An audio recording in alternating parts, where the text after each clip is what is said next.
ഈ T20 world കപ്പിൽ ഇത്രയുമധികം ആവേശം നിറഞ്ഞൊരു മത്സരം ഉണ്ടായിരിക്കില്ല. കളി ഇന്ത്യ തോറ്റെന്ന് കരുതി ഒരുപാട് പേര് TV ഓഫ് ചെയ്തു പോയി.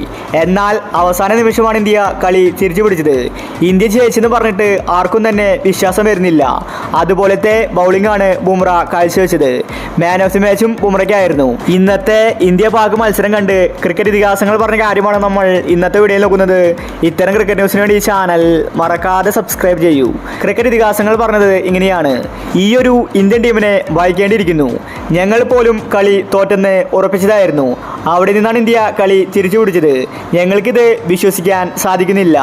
പാകിസ്ഥാനും ഇന്ത്യയും നേർക്കുനേർ വരുമ്പോൾ ഒരു ആവേശ മത്സരം ആരാധകർ പ്രതീക്ഷിച്ചിട്ടുണ്ടായിരുന്നു. എന്നാൽ ഇന്ത്യ മോശം കളി കാഴ്ചവെച്ചപ്പോൾ കളി അവർ ജയിച്ചുവെന്ന് ഉറപ്പിച്ചതായിരുന്നു. എന്നാൽ ബുംറയുടെ ബൗളിംഗ് ഞങ്ങളെ ഞെട്ടിപ്പിച്ചു കളഞ്ഞു. പക്ഷേ ഇന്ത്യ കളി ജയിച്ചാലും ഒരുപാട് തെറ്റുകൾ ഇന്ത്യൻ ടീമിൽ നിന്ന് വരുത്തിയിട്ടുണ്ട്. പ്രത്യേകിച്ച് ഓപ്പണിംഗ്. വിരാട് കോഹ്ലിക്ക് ഓപ്പണിംഗിൽ കളിക്കാൻ സാധിക്കുന്നില്ല. കോഹ്ലിയെ ഓപ്പണിംഗിൽ മാറ്റി മറ്റൊരു താരത്തിന് അവസരം കൊടുക്കണം.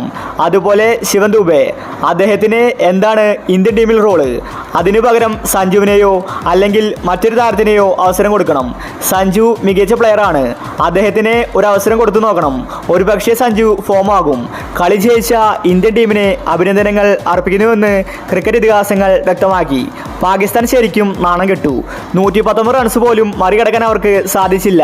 20 ഓവറിൽ 113 റൺസ് മാത്രമേ പാകിസ്ഥാൻ എടുക്കാൻ സാധിച്ചുള്ളൂ. റിസ്വാന്റെ വിക്കറ്റ് നേടിയപ്പോഴാണ് കളി തിരിഞ്ഞത്. ശരിക്കും ബുംറയാണ് പാകിസ്ഥാൻ എന്ന് വിറപ്പിച്ചത്. ബുംറയുടെ ബൗളിംഗിൽ ബാറ്റ് വെക്കാൻ കഷ്ടപ്പെടുന്ന പാകിസ്ഥാൻ ടീമിനെയാണ് നമ്മൾ ഇന്ന് കണ്ടത്. സെക്കൻഡ് ലാസ്റ്റ് ഓവറിൽ ബുംറയാണ് കളി തിരിച്ചു പിടിച്ചത്. അവസാന ഓവർ അർഷദീപ് നന്നായി പന്തെറിഞ്ഞു. ഇതോടുകൂടി ഇന്ത്യ 6 റൺസിന്റെ ചരിത്ര വിജയം സ്വന്തമാക്കി. പാകിസ്ഥാൻ ആരാധകർ വിഷമത്തിലാണ്. ഇന്ന് തോറ്റതുകൊണ്ട് പാകിസ്ഥാൻ ഇപ്പോൾ 95% പുറത്തായിരിക്കുകയാണ്. അപ്പോൾ ഇത്തരം ക്രിക്കറ്റ് ന്യൂസിന് വേണ്ടി ചാനൽ മറക്കാതെ സബ്സ്ക്രൈബ് ചെയ്യൂ.